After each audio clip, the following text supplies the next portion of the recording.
Hi, I'm Hal Roberts. This is Bridge City News. Here's some of the top stories we've been following. A fight involving 15 people that escalated in Montreal has left 3 people dead, including a teenager. Tory leader Pierre Poilievre and Finance Minister Chrystia Freeland got into a bit of a heated exchange during question period. We will explain why. And following a recent cougar sighting in West Lethbridge, we hear from Alberta Fish and Wildlife about how you can best protect yourself should you encounter the big cat. Your nation, your province, your southern Alberta. From the heart of Lethbridge, it's Bridge City News with Hal Roberts. Thanks so much for joining us. 3 people were killed during a violent brawl which took place Tuesday night in Montreal. Police say there were 3 male victims aged 15, 23, and 25. They all died from stab wounds in the city's Plateau-Mont-Royal region. Police say at least 15 people were involved in the conflict that escalated. Officials say the incident was not related to organized crime or gang activity. As of our broadcast time, no arrests have been made, but police have identified a couple of suspects. Police are still canvassing the neighborhood, gathering video evidence and searching for those who were involved in the fight. They also say many witnesses are not being very cooperative. The deaths increased the city's homicides to 16 for 2024. Police say 2 people died and 3 others were injured after a former employee opened fire with a handgun at a linen company in a Philadelphia suburb. The shooting took place at Delaware County Linen in Chester, Pennsylvania on Wednesday morning. Police say the shooter drove away but was later apprehended by police. The suspect has not yet been identified and an investigation is underway to see what set him off. Gunfire was heard from both inside and outside of the business. The full-service linen company, which was founded in 1988, provides linen and laundry services for local restaurants, hotels, rehab centers, and schools. Emergency officials in Iowa, meanwhile, continue their search and rescue efforts after a deadly tornado slammed into the state, devastating the town of Greenfield, killing multiple people and injuring many others. The twister, which hit the town located around 89 kilometers southwest of Des Moines, left a swath of obliterated homes and crumpled cars. The storms, which hit Iowa late Tuesday, then moved eastward to pummel parts of Illinois and Wisconsin, knocking out power to tens of thousands of customers in both states. It's just gut-wrenching. I mean, I was just in Minden, as I said, 3.5 weeks ago, and that was horrific. And I think there's even more debris and just more more impacted here. It is still a search mission as far as we're looking to make sure all residents are accounted for. When we have this many homes that have been destroyed and just fully demolished, we want to make sure that every resident, every person is accounted for. Well, here in southwestern Alberta, we've seen a little bit of rain lately. Jeanette Roche is now with a quick peek at the forecast. Jeanette, while the recent moisture is appreciated by our farmers, it appears as though the rain clouds may be leaving us fairly soon. Yes, true, particularly beginning on Friday. However, before that, we could still see some more shower activity. We're looking at 30% chance of showers this evening with a risk of a thunderstorm. And then into Thursday as well, we are seeing that moisture developing for a 60% chance of showers and another risk of a thunderstorm there. Both this evening and Thursday, we're seeing 20 to 40 kilometer per hour winds. But you know what? After Thursday, it does look like we're going to see a number of sunny days ahead of us. So I'll be back later in the show to give you all those details. Great. Thanks so much, Jeanette. Federal Conservative leader Pierre Poilievre called out the Trudeau government during question period. Poilievre says the Liberals should not be celebrating the fact that inflation is now hovering around 2.7%, when the goal, according to the Bank of Canada, is actually 2%. Inflation is 35% above target.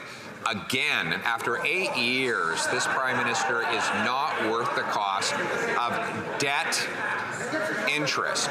And they can't do basic math over there. The 0.7 is actually a third higher than the 2% target. They're patting themselves on the back when they realize that Canadians can't afford to eat, heat, and house themselves. So why don't they, instead of quadrupling the carbon tax on the backs of Canadians, why don't they follow our common sense plan to suspend all gas and diesel tax until Labor Day? The Conservative leader has quite proudly and publicly called for the Governor of the Bank of Canada to be fired. But maybe it's the Conservative leader who should lose his job, because he just revealed his astonishing ignorance of the Bank of Canada's inflation target. The Bank of Canada has a target of between 1% and 3%, and for 4 months in a row, inflation in Canada has been within that target. What it means for Canadians. The Canadian Taxpayers Federation is calling out the federal government for wasting more taxpayer money. Now, this time, it has to do with a very expensive hunting trip. The group's federal director, Franco Terrazzano, joins us now from Lethbridge with more details. Franco, does this have something to do with a deer hunt project in British Columbia, which cost taxpayers millions of dollars? The total cost is $12 million, according to the project details dug up by the Canadian Taxpayers Federation. Now, you may remember the recent story of Parks Canada spending $800,000 getting foreign sharpshooters to hunt deer out of a helicopter. They shot 84 deer for a cost to taxpayers of $10,000 a deer. But it turns out that's just the tip of the iceberg, because the entire Parks Canada program is going to cost taxpayers $12 million. Included in that cost is another round of hunting scheduled for this fall. And the expert marksmen to kill around the 84 deer were not even Canadian, but were flown in from the United States and New Zealand? That's correct. They were U.S. and New Zealand sharpshooters hunting deer. They hunt 84 deer. And remember, phase one cost $800,000. So the first round of hunting came with a taxpayer tab of $10,000 a deer. And hey, not to mention that you actually had local residents who hunt dozens of deer at no cost to taxpayers. So clearly, Parks Canada should leave the hunting to the local residents and save us taxpayers a bunch of money. Franco, is Ottawa also considered a culling of deer here for southern Alberta? I mean, you're from Lethbridge, you've lived in the Windy City, and you've seen how many deer we have here. No, we don't know. We have no details on whether the federal government is looking at deer in Lethbridge. But hey, with Parks Canada, maybe no deer or taxpayer dollar are safe. Thanks so much for your time today, Franco. That was Franco Terrazzano, Federal Director of the Canadian Taxpayers Federation, joining us from Lethbridge. You know, some sobering statistics in our province would show that more than 1,800 Albertans died from a drug overdose last year. But according to our legislative reporter, Tyler Dawson, there's some good news on the horizon. Dawson says not as many people are dying from alcohol poisoning and cocaine overdoses. He talks about if the government's plan on addiction is actually working. The Alberta government's sort of stance towards addiction and recovery has been, it's been very controversial. We've talked about it before. There's very much a focus on recovery. Alberta has not, for example, tried the drug decriminalization thing that British Columbia tried and subsequently got rid of because it didn't really work. So there's been more focus on recovery and less on harm reduction, I think is fair to say. Now, the one thing that hasn't happened yet that we've all kind of been waiting for is the legislation that would force, or allow, I should say, courts to force people into addictions treatment. Political reporter Tyler Dawson will also talk about how Alberta's 4 new pillars of healthcare may be more beneficial for Albertans. You'll have details coming up in the second half of our program. You know, we often hear of wildlife sightings here in Lethbridge, including deer and coyotes. Seeing a cougar, however, is a very rare occurrence. The Lethbridge office of Fish and Wildlife received 2 reports over the Victoria Day long weekend of a cougar sighting along the Old Man River near Whoop-Up Drive. Officers were not able to locate the animal when they attended to the scene, so they're not able to officially confirm the sighting. They do say, however, it is very possible as the river bottom is a natural corridor for wildlife, and cougars generally do follow their prey there. Lethbridge Fish and Wildlife Enforcement Services has some advice on what you can do if you encounter an animal of this size when you're out on a coulee walk. We encourage people not to travel alone, to travel in groups, to carry some form of protective measure, like bear spray, so also effective on cougars. If you happen to come across a cougar in the distance, don't run, don't turn your back. If you have small children with you, bring them in nice and close. Same with pets, bring them in nice and close, and then just try to slowly and cautiously back away from the area. If for some reason it comes in to get closer because it's curious, make yourself as big and be as loud as possible to let them know that you're not prey. And then, like I say, use the bear spray if possible. Now, if you do see a predatory animal like a cougar in a residential area, you're asked to call the Report a Poacher line at 1-800-642-3800. You know, thanks to the generosity of a family of a young child who passed away, 5 kids will be able to attend summer camp. The family of Charles McIntyre has raised more than $30,000 through their Slow Your Roll campaign. It was an initiative that was launched following the death of 10-year-old Charles McIntyre, who passed away 4 years ago after being hit by a vehicle on the city's west side. The family is donating $1,000 from interest earned on the funds collected to send 5 children to YMCA summer day camps. McIntyre was a big fan of the YMCA. Officials at the Y say this is a great opportunity for the kids. So during summer camp, youth participate in excursions in the community. They go swimming every day. We have sports camps as well, where they can come and learn new skills in sports. We do lots of group building activities. They get to make many new friends, lots of crafts and all kinds of activities throughout the day, including use of our field house, our gymnasium spaces, and community parks to make sure that they have a really fun and safe summer. For summer camps for 8 weeks during the summer, starting at the beginning of July, and the camps go all the way through until the end of August. And in any year, we see close to 1,300 spaces and children who come and enjoy our summer camps. Petrusik Kolb adds that financial assistance is available for children who cannot afford to go to the summer day camps.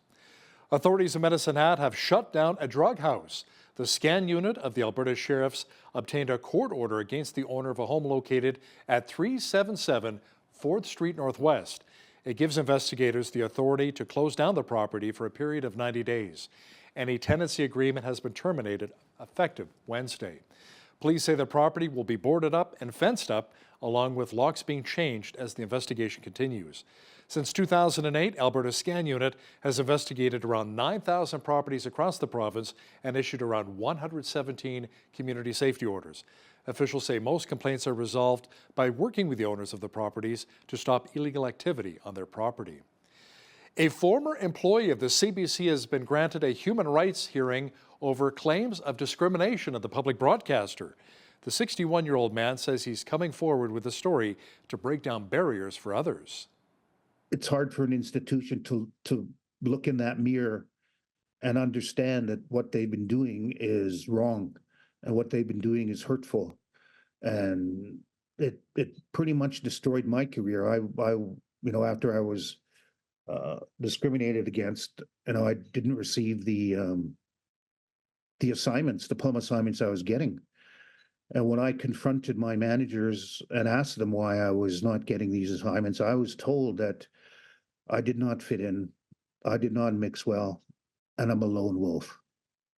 In other words, those were devastating, to hear that, I would have been able to understand that if they said, something that I was deficient in was brought forward, and then give me time to address it. But there was nothing.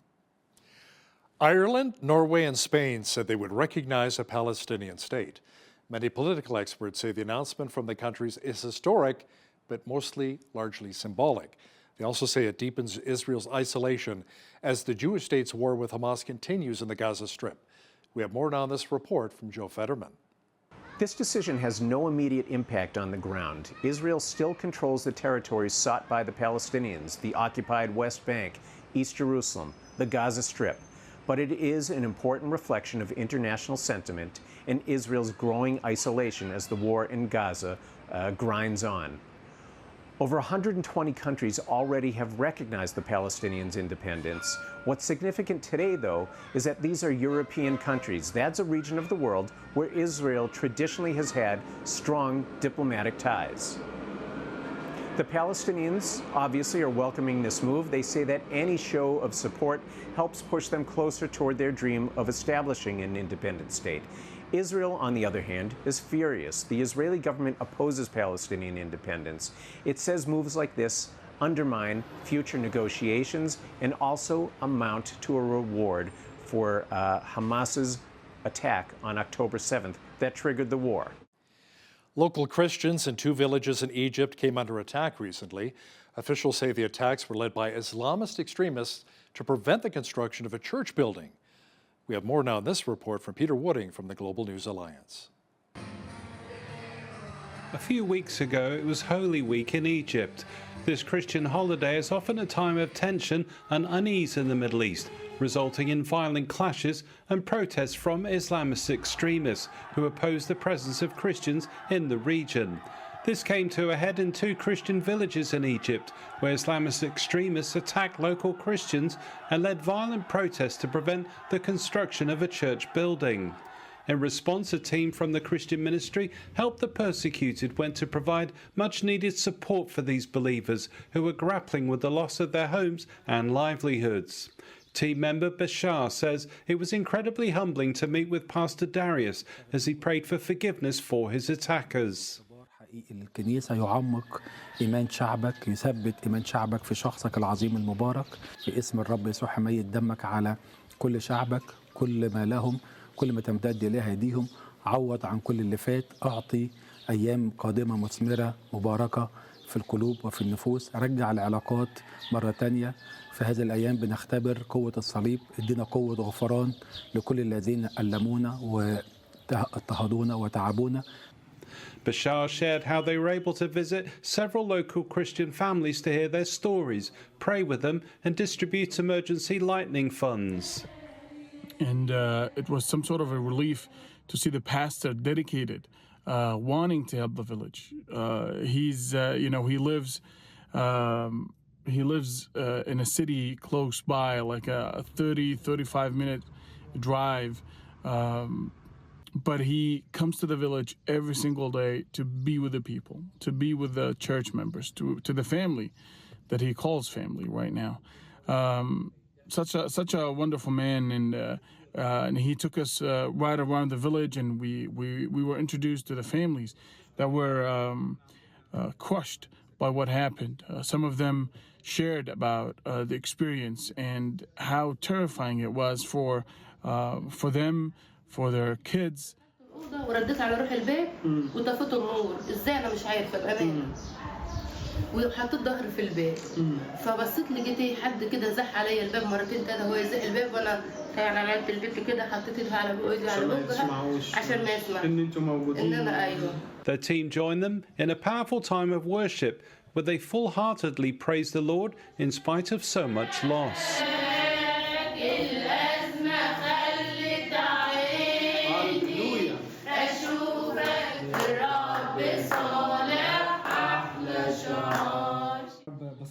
Help the Persecuted remains committed to standing with these brave believers in Egypt to help rescue, restore and rebuild their lives. Peter Wooding reporting for the Global News Alliance. Praying for the church in Egypt. Wow. Well, if you've been praying for lots of moisture and rain, your prayers have been answered lately here in southwestern Alberta. Things, however, may be drying up fairly soon. Full weather details are coming up.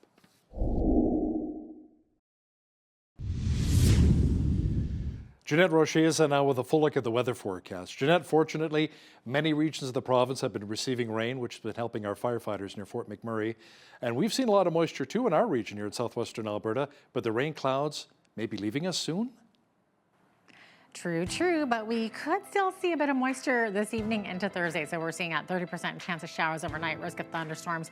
And Thursday as well, 60% chance of showers there with the risk of a thunderstorm. Daytime high tomorrow, 14 degrees. After that, we are seeing fairly clear skies, and we're going to start to see that mercury rise as well as we get into early next week. So 17 is the high on Friday, up to 19 on Saturday, 18 Sunday, and then there we go. We're getting into the 20s as we get into next week. Monday's high, 25 degrees, and then all the way up to 29 degrees, that is, on a Tuesday. So that's going to feel more like a summer.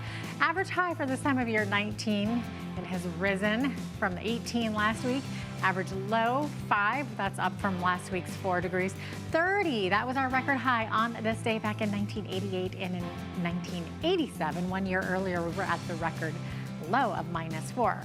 Okay, so sun rose this morning at 5:37, 1 minute earlier than we saw yesterday morning, and sunset this evening at 9:20, 1 minute later than yesterday, so giving us 15 hours, 43 minutes of daylight. On the west coast tomorrow, sunshine in Victoria, 18, more like 14 by the water, also seeing a 30 wind in the Juan de Fuca Strait, 18 for a high in Vancouver with scattered clouds, 13 is the expected high tomorrow. In Edmonton, could see a 30% chance of showers and then mix of sun and cloud later on. 11 is the high. In Calgary, 60% chance of showers, risk of thunderstorm tomorrow as well. As we get to the rest of the prairies here, Saskatoon 10 for a high of 13 in Regina, 13 also the expected high tomorrow in Winnipeg with some clear skies there. Now we are seeing a severe thunderstorm watch in both Toronto and Ottawa today. That thunderstorm watch lasting in Ottawa through tonight. So if you are in that area, what you could be seeing is that thunderstorm along with Toonie-size hail and up to 90k winds. So there you go. But tomorrow, both of those cities looking clear skies and nice temperatures as well. 25 the high tomorrow in Toronto.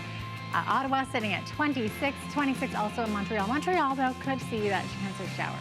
Now, as we get further into the East Coast over in the Maritimes there, Fredericton's high tomorrow, 26. Could see at risk of thunderstorms there as well. Showers expected in Halifax, high at 26 as well. Also very high humidity factors in those cities. 24, the expected high in Charlottetown, 30% chance of showers there. And 11, the expected high in St. John's, more like 6 degrees when you're close to the water with a mix of sun and clouds. So there you have it. That is your forecast. U.S.-based restaurant Red Lobster has filed for Chapter 11 bankruptcy protection. The company has secured $100 million U.S. in financing commitments from its existing lenders. In a court filing, company officials listed its assets and liabilities between $1 and $10 billion U.S. Red Lobster says its restaurants will be open and operate as usual during the bankruptcy proceedings, but does plan on reducing its locations and sell many of its assets.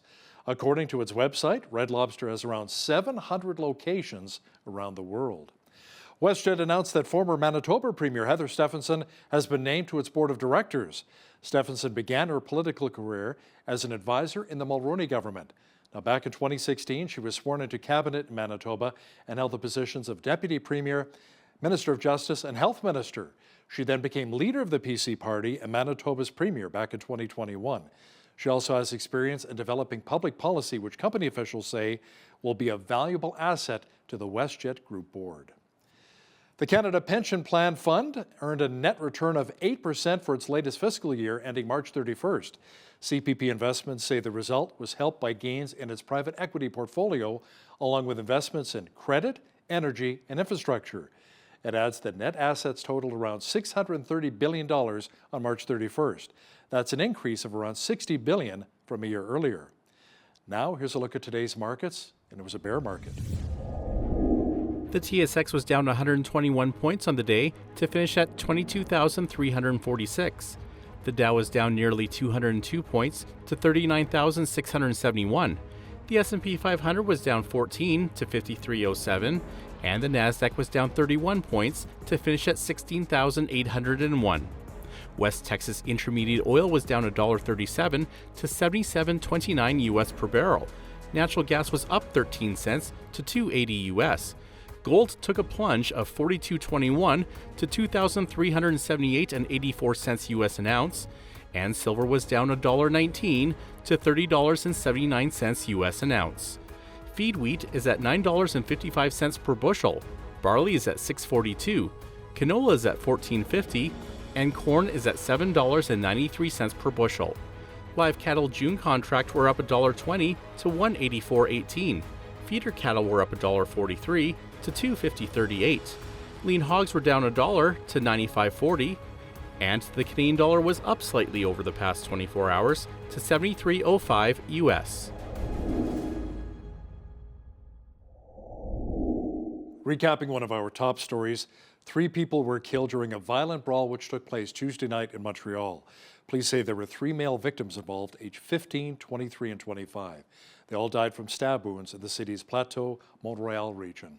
Police say at least 15 people were involved in the conflict that escalated. Officials say the incident was not related to organized crime or gang activity. As of our broadcast time, no arrests have been made, but police have identified a couple of suspects. The Alberta government may be going back to court over Bill C-69, which was once called the No More Pipelines Act. Our legislative reporter Tyler Dawson will have more details for us momentarily. When you see news happening in your community, be sure to drop us an email at info@bridgecitynews.ca. Also, be sure to visit our website anytime to check out a number of stories and interviews.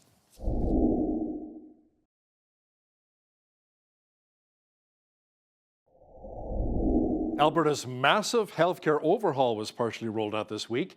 Our Health Minister, Adriana LaGrange, will oversee the 4 pillars of the system.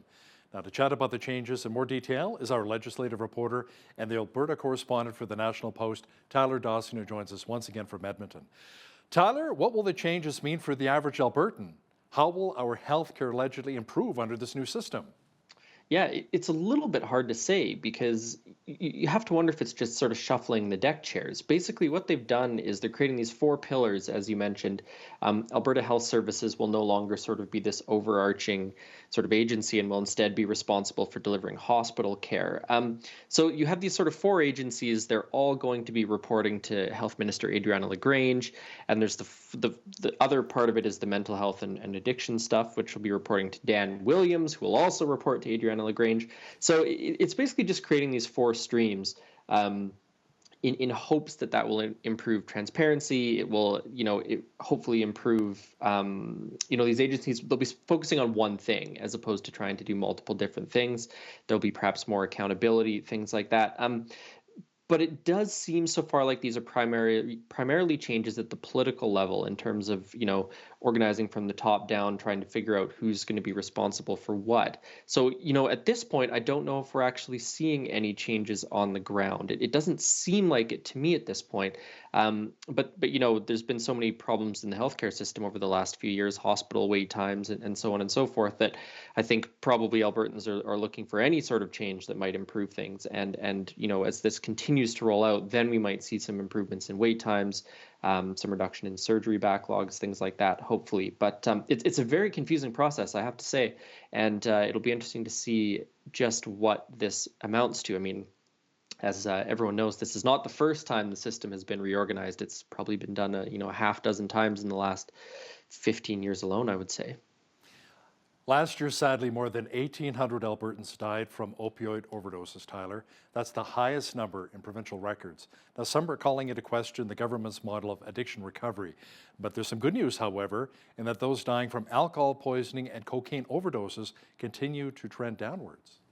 Yeah, that's right. There's been a pretty substantial decline in the last few years, particularly in the number of alcohol poisoning deaths, I should say.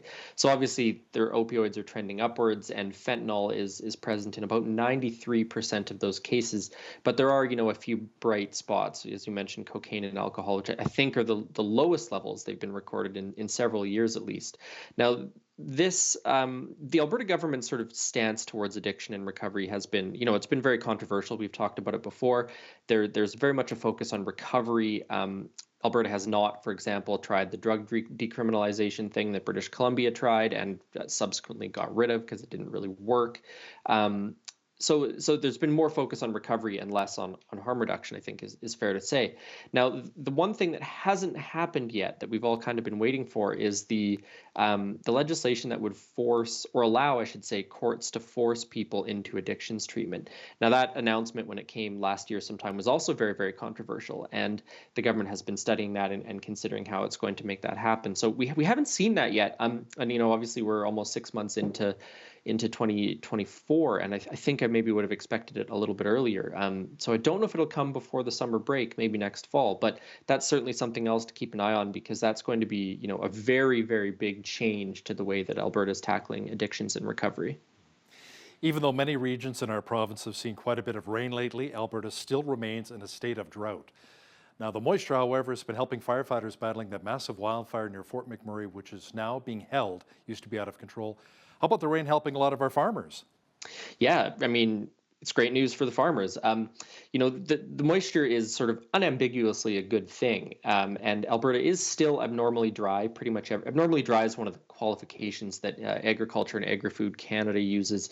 But there are also still drought conditions in much of the province. And the odd thing is that a lot of it seems to actually be in the northwestern part of the province, sort of the Peace region, which is actually typically quite a bit wetter.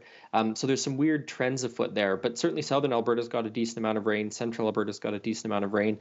So this is going to be good for the farmers that have got their crops in, and it's going to be a matter, I think, of hoping over the course of the summer that moisture continues, because the system itself is dry. We've had 2 or 3 years of quite dry weather, and so if you think of the if you think of the ecosystem as a sponge or a dishcloth or something, it's dried out, and it's going to take multiple years of water to get that up to the level that it needs to be to sort of restore it to normalcy. So very good thing across the board. And the government, of course, has announced in I think it was late last month, a bunch of new agreements that are going to manage water use in some of the river basins in sort of southern and central Alberta.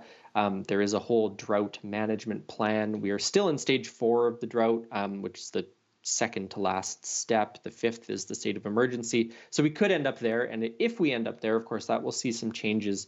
That'll have some more political ramifications, I should say, because the provincial government will have given itself more powers to sort of dictate and restrict water use to make sure that, human health is prioritized and things like that. So what I would say is it's not a massive political story at this point, but certainly something happening in the background that I think we could see become a larger political story, if wildfires continue, if the rain does sort of drop off, that sort of thing. I'm glad you mentioned the fact that it's been years since we've had dry springs and even not a lot of snowpack in the mountains in the wintertime too, because the reservoirs are really running dry, so it will take a long time to fill them back up once again, like you said. Now, last October, Tyler, the Supreme Court of Canada found that parts of Ottawa's Impact Assessment Act, or Bill C-69, were unconstitutional. Amendments have since been passed as part of the recent federal budget, but the Alberta government says the changes remain problematic and may take the fight back to court. Yeah, so, prepare for another round of Ottawa versus Alberta fisticuffs, perhaps. It's a little bit unclear to me specifically what they don't like about the new amendments, but, we are perhaps in a situation where no amendment would have been particularly pleasing to the Alberta government. But this has been an ongoing controversy for it's got to be 5 years now over the Impact Assessment Act, which governs, of course, the approvals for large infrastructure projects, which would include mines, oil sands installations, potentially major highways. The court said last October that parts of it, that the federal government had overreached in its powers, and so there was this expectation that there were going to be amendments and consultations and so on and so forth. The amendments, of course, appeared in the federal budget, which is a massive document that all sorts of things get sort of shoved into. And the Alberta government says, we weren't consulted on it. We didn't have a chance to see the amendments. We weren't even given a heads up that this was in there. And the federal government, of course, says, we did consult with provinces and territories, so maybe they just didn't consult with Alberta. Bit of a mystery there, but I do think that we're going to see a little bit more of this, perhaps another court battle. Maybe it'll be successful, maybe it won't. Alberta's got, an okay record on fighting in court. Of course, they lost on the carbon tax, but won on Bill C-69. So I guess we'll have to see where that one goes. But, that's certainly not a thing I see going away anytime soon. Probably a new federal government is the most likely way to resolve that particular point of contention between the province and the federal government. Have to wait a while for that, though, not till October of 2025, Premier Daniel Smith says Bill 20, the new legislation that gives the province the power to force bylaw amendments or remove mayors or councillors, will not be used in the case of Calgary's rezoning legislation. And this is quite notable. Can you explain why? Yeah, so Calgary went through this whole rezoning process, which was basically going to change residential zoning from sort of single-family detached homes to allowing various kinds of infill. This sort of follows what Edmonton did either earlier this year or late last year, and it was very, very controversial in Calgary. For a variety of reasons. People don't want their neighborhoods to change. They're concerned about parking, things like that. And so the city council in Calgary did pass this rezoning. Now, the reason this is not just a local Calgary story is because, as you mentioned, Bill 20. Now, the province, if it gives itself these powers to step in, could have, in theory, used that in this case. They might think that this was politically unpopular enough among some of their supporters that they would step in and have council modify that bylaw. Premier Daniel Smith saying they wouldn't, it maybe sets a little bit of a guardrail on where the provincial government would be willing to use this power. If they're not willing to use it in a case like this, something very, very controversial, then where is that line? I mean, it's got to be something even more controversial or even more problematic than this. So, there's been a lot of talk among municipal politicians and the municipal associations that represent cities that are very, very concerned about this provincial power, saying, that it, to some extent, neuters municipal politics, gives a lot more power to the provinces, things like that. But if they're not going to use it in something like this, they're maybe waiting for something even more outlandish. Maybe that's a little bit reassuring to some of the municipalities out there. I don't know if it will be because, politicians jealously guard their own powers. But it is a good sign, I think, that this is not going to just sort of completely abolish, in some ways, municipal government in Alberta. Tyler, on half of the school boards in the province are going to pilot the UCP's latest rewrite of the elementary school curriculum. Of the 61 school boards, 35 are participating, plus a handful of charter schools. Now, you say this is a major change from what the 2021-2022 attempt to rewrite the curriculum. How so? Well, so they've been working on a large curriculum rewrite of various subjects. It was specifically the social studies curriculum that was very, very controversial in 2021, 2022. And when they went to pilot that, I think you maybe had a half dozen charter schools that agreed to pilot it, and that was pretty much it. Nobody wanted to touch it. It was criticized by various experts. The Teachers Association opposed it. School boards clearly didn't like it if they didn't sign on to it. And so the UCP went back to the drawing board on this curriculum. And is now piloting it, and it's supposed to be rolled out for the start of the school year in 2025, I believe. So, yeah, I think it's about 35, as you said, school boards, and then some charter schools, independent schools, First Nations school as well, I believe. So, they're going to pilot it, give feedback. We'll see what the final curriculum looks like. But as you say, the reason this matters, the reason this is a big change is because it just doesn't seem to have been as controversial. There have been some criticisms of it. There's always going to be criticisms of this sort of thing, I think.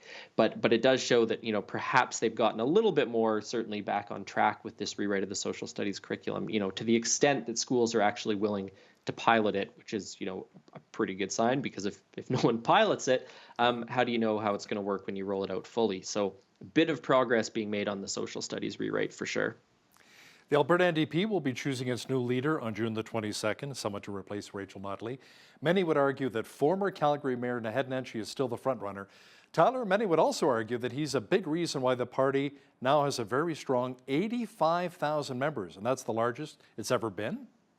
Yeah, it's quite a substantial increase. Tens of thousands of people more probably than it was at its previous high. And there's a few explanations, well, maybe one explanation only actually for that, and that's possibly that Nenshi has brought aboard a whole bunch of people from Calgary who were previously his supporters as mayor. Now, I do think you tend to see growth in a party during a leadership race. It's not just Nenshi who's bringing in all of these people, but hidden in that 85,000 number is another sort of odd trend, which is that the number of NDP members in Calgary actually outnumber the NDP members in Edmonton. And Edmonton is historically the party's base, and Calgary has very much been a battleground during the elections. I think we've talked about this before. You need to win 2 or 3. You need Edmonton, Calgary, or rural Alberta, and you need two of those 3. And so you do have a bit of a shift in the dynamics within the NDP. If these people are Nenshi supporters, who's sort of a post-partisan purple army kind of guy, not necessarily an NDPer, what are the values that some of these new members from Calgary are bringing to the party? How are they going to gel with the members from Edmonton, who've perhaps been more lifelong sort of socialist-style NDPers? So it's just really interesting, I think, in terms of the internal party dynamics when it comes to things like a convention, when it comes to things like a policy platform, those sorts of things. If you have this much larger base is obviously very good when it comes to election time, but you can imagine some internal disagreements, perhaps, in the party. Now, 85,000 members, that's great. That's a whole bunch of volunteers, whole bunch of donors, good for fundraising. The question, of course, when you get to the election is how many of these people stick around, how many people who didn't vote in that last election end up voting for the UCP. So does it actually change the election day dynamics? Maybe not at the end of the day, but it certainly is a very, very interesting trend and does show, I think, that whoever leads the NDP into the next election is going to be leading a party at its most powerful, essentially, even if there are some internal fractures. But it's going to take some time, I think, to see just how significant some of those changes are to the NDP's actual sort of identity and ability to be an effective opposition. Nenshi definitely has his support, but also a lot of people have been quite critical of him when he was the Calgary mayor. A lot of people are not happy with Naheed Nenshi. So who do you think could potentially be maybe his biggest competition? Would it be Sarah Hoffman, who's been very outspoken, or maybe Kathleen Ganley, who's focused more on the economy? What are your thoughts? Yeah, I think both of them have put up a pretty serious fight. I hate to call it before it ends, but it does seem like Nenshi's running away with it. It does seem like Ganley and Hoffman have both been, a little more aggressive in the debates. trying to really take it to him. And as you say, on some of his faults, perhaps in the past, some of the other things he's done. There's that letter that he'd sent to Jason Copping when he was the labor minister, trying to get around some sort of union contract stuff that obviously was not going to play well with some aspects of the NDP's base. So it's a really strange situation because you want to pick a leader who everyone can get behind, but you also want to win if you're the other candidate. So how hard do you go after the guy you think is winning when you're going to need to work with them if you end up losing, and you're going to need to work with him if you end up winning? So it's a bit, I think, of an interesting dynamic between the candidates, and it took a long time, several months, I think, for them to start sort of going after Nenshi. All that said, I don't really expect it to become that much nastier in the next month because, why throw grenades on things when you're going to have to pick up the pieces down the road? He's our legislative reporter and the Alberta correspondent for the National Post. Tyler Dawson, thanks again for joining us today from Edmonton. Thanks for having me, Hal.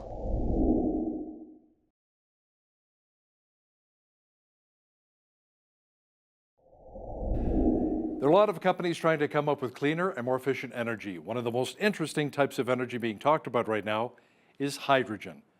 What is it? How does it work? We're going to find out from our guest today. He joins us now from Calgary, Dave Van den Asem. He's the Director of Clean Technology from the Hydrogen Centre of Excellence. Dave, welcome to Bridge City News. Thank you very much. Happy to be here. Now, Dave, what is the Hydrogen Centre of Excellence really all about? Well, the Centre of Excellence was set up about a year and a half ago now, maybe closer to 2 years ago. And it's designed to help integrate hydrogen into the energy system within Alberta, as well as provide some opportunities for low carbon energy exports outside of the province. So where does your funding come from? Is it mostly from the government? Is it private funding? We received $50 million from the government of Alberta to set up and operate the Centre of Excellence through to March 2026. Of that money, we have allocated $38 million towards technology development, $10 million towards building facilities and testing equipment, and $4 million towards studies and public awareness and codes and standards support and development. We've received matching funding from Natural Resources Canada, our federal friends, for $15 million to support technology development. And we've received $3 million from our Prairies Economic Development Canada, our other federal friends, for an additional $3 million. We anticipate that we should be able to see projects, technology development projects primarily, that will add up to about $300 million or more. So there's some good leverage for an initial $50 million investment. So Dave, with Bridge City News, we not only like to inform people, but we like to educate them as well. So let me ask you something. How is hydrogen produced? Does it mainly come from natural gas? Well, we certainly have a lot of natural gas here, and it's abundant and inexpensive, so it makes a lot of sense for us to produce it from natural gas. One can also produce hydrogen from splitting water molecules. It's called electrolysis. So both are legitimate, commercially available technologies, and it really depends on where the resources are most abundant and available. I've heard that hydrogen is potentially a renewable resource by a process that basically uses sunlight and water. Is that true? That's the electrolysis process I was mentioning. So one can take solar energy, convert it to electricity, or wind energy, or hydro power, convert it to electricity, and use that electricity to split water molecules into their component hydrogen and oxygen parts. And of course, we take the hydrogen and use that for various applications. So what kinds of things are we able to use hydrogen fuel for? Can we use it to power our vehicles, our homes, or even commercially? Those are some really good options. There's hydrogen is best used where it's difficult to decarbonize through other means. And we're finding that the most traction we're getting, the most interest and the best opportunities are in transportation, especially heavy freight and commercial freight transportation, such as big trucks and trains. One can also use it for heating. in residential and commercial applications. And we also have a tremendous opportunity to provide another low carbon export product because there are other regions around the world that are really interested in our low cost, low carbon intensity hydrogen. Yeah, didn't Germany come knocking recently and talk to our Prime Minister, Justin Trudeau, about tapping into some of our hydrogen here, and Trudeau kind of pushed them aside? I can't recall the exact details of how all that worked, but I know that there are some natural benefits to producing hydrogen using the available wind resources, for example, in the East Coast, to electrolyze water and have a short trip to across the ocean to Germany, Netherlands, UK, other countries that are also interested in hydrogen. For us in the West, we're actually really close to, or reasonably close to, Asian markets such as Japan and South Korea, and there's quite a bit of interest from those countries in our low cost, low carbon intensity hydrogen. So, Dave, how green really is hydrogen fuel? To what degree does it actually lower emissions? Well, there's a number of different ways to produce hydrogen, and each one has its own carbon footprint, shall we say. And one can optimize that carbon footprint in terms of either capturing carbon that is produced during the process, or in some cases, not produce carbon dioxide at all. And so it really, there's a broad range. So here in Alberta, we're really good at capturing carbon dioxide and sequestering it underground. We have tremendous expertise in that area. We've been doing it for decades. So, so that allows us to use natural gas as a feedstock to produce hydrogen, capture the carbon, and produce low carbon emissions products. When we have abundant renewable resources, renewable power, and water, together we can produce hydrogen through the electrolysis process I mentioned earlier. That is also low carbon intensity. So there's lots of different ways to do it, and we have the ability to do all of those, really. And we need, especially with the emergency we had with our grid recently, where we had to actually end up borrowing power from Saskatchewan here. Dave, do you think Alberta is in a position to be a global leader when it comes to hydrogen production? I mean, Premier Daniel Smith seems to think so. Well, I happen to agree with her, and we are already Canada's largest producer of hydrogen by a long margin. We're currently using it for industrial processes, upgrading hydrocarbons or manufacturing fertilizer and other things. This is an expansion of that capability into new market areas that we're building. We are quite, because of our pedigree, our experience in working with hydrogen, we have some natural advantages over other regions in the world that can't produce it or don't know how or don't have the expertise or infrastructure. So I think we have a great position to be able to take advantage of this wave that's coming. So how can we maybe take things to the next level and tap into maybe other markets around the world and really expand our hydrogen production? Well, one of the biggest volume opportunities that we have for hydrogen production and use is by exporting it as a product. One can export hydrogen either as the gas, which is two hydrogen atoms together as a molecule, and ship that as a gas, or we have other forms that contain a lot of hydrogen and no carbon that we can also use. Ammonia is one. It's a liquid at warmer temperatures than hydrogen liquefies, and so it's a little easier to move. We know how to move liquids quite well. So there's a lot of different ways to get it to the markets we need. I've heard some concerns, Dave, about the safety of hydrogen use. Are there any risks involved? Well, there's risks involved with everything, but I think the key is to ensure that we have a rigorous and well put together set of codes and standards and regulations, which are there to ensure that safety is being maintained and preserved. We have been using natural gas for decades, and we do that very safely. And we can do the same thing with hydrogen. There's already, hundreds of kilometers of pipelines for hydrogen in operation, have been in operation for decades. As I mentioned, it's an industrial chemical. So it's being used safely. It's more expanding those codes and standards and regulations to encompass these new market opportunities. And so those processes are in place. A lot of smart people working on that, trying to get that set up. So we're very excited for that.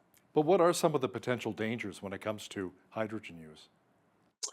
Well, hydrogen is a gas like natural gas. So if it's anywhere near flames, then it will ignite. It's the same as natural gas. So we want to make sure that it's controlled and it's contained, and that we have the appropriate detection mechanisms, the appropriate safety mechanisms in place to ensure that these things are under control. So I understand that the cost of producing hydrogen fuel is sometimes part of the challenge. What kind of progress is being made in this area? Well, there's some great progress being made currently in terms of getting larger scale production developed, so that we have those economies of scale. So the larger the facility, if it's a centralized facility, the lower the unit cost, or the lower the cost per kilogram, for example, of the hydrogen produced. And so there's Air Products announced earlier their $1.6 billion blue hydrogen hub in Edmonton that's going to produce a tremendous amount of hydrogen that's going to serve the industrial market as well as some of these emerging opportunities. And several others are planning, announcing, and in development with projects as well. There's also a number of low carbon emissions ammonia projects that are also being announced and contemplated in the province. So it's going to be a tremendous boom in economic activity in the province should all these projects go ahead. Let's circle back to hydrogen and vehicles as a fuel source for just a moment here, Dave. If we see continued investment in hydrogen and if the price comes down, what kind of a timeline are we talking about to see proper infrastructure for fueling stations put in place to make hydrogen vehicles a reality? There's a lot of work being done in that area. A lot of the fueling station providers are starting to work their way into the ecosystem here, which is great to see. A lot of interest. And if one produces or builds a fueling station, there has to be vehicles to fuel. So we have an interesting situation where we're starting from scratch with a new industry, essentially. And so we have to make sure that we're doing it in a way that provides the certainty of demand, so the producers are interested in producing the hydrogen, but the end users are there as well to use it. So we have to build that up in pieces, and that's where you see a lot of the hydrogen hub activity in the province. We have the Edmonton Region Hydrogen Hub that's established, and they're doing some great things in there. There's one fueling station operating currently in Edmonton. It's commercial, not generally for the public yet. It's because it's for the big trucks. But we are in discussions with, and there's a lot of planning going on for other hubs in the province. And they will be building their own infrastructure as well. And then when we get the interconnectivity of those hubs, then we have a network. And that makes it a whole lot easier to go from location to location and have certainty that you have fuel there waiting for you. I remember my wife's family had this old Chevy Suburban. It was a gas-powered vehicle, and they converted it over to propane. And that was quite interesting, when they went down to the United States touring, especially the West Coast Highway 101, they had to make sure there was a gas station that actually had propane so they could fill up. What if we'd see something like that when it comes to hydrogen? Just convert it over to hydrogen, no big deal. Well, yeah, these things evolve over time. The same conversation we were having a little while ago about electric charging stations, and the infrastructure started to show up more and more locations. We're starting to get it integrated into building design, into different applications here. So we're starting to see more and more of that. But in the early days of electric vehicles, not too long ago, folks had to do the same thing. They had to go, okay, well, how far can I get with this charge? How long do I need to stay there to recharge it? And now they're becoming more common. So it evolves over time, and it starts with these discrete chunks of development. Now, what about the agriculture sector? Does hydrogen maybe have the potential to be a game changer for that industry as well? Well, I think there's a couple of different ways to look at that, and it's potentially very exciting. So one is providing a decarbonized fuel that can replace diesel in particular for the heavy duty applications that are again hard to decarbonize. So there's one opportunity. The other opportunity is in the production of hydrogen. There's a couple of a handful of organizations in the province that produce bioethanol that can then be converted into hydrogen. So SBI is one. I've got the other name here.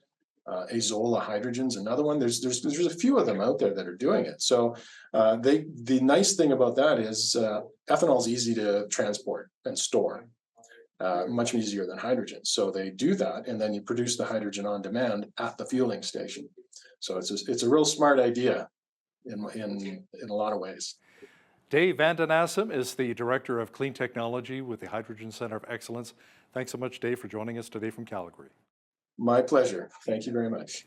On behalf of all of us here at Bridge City News, I'm Hal Roberts. God bless and thanks for watching.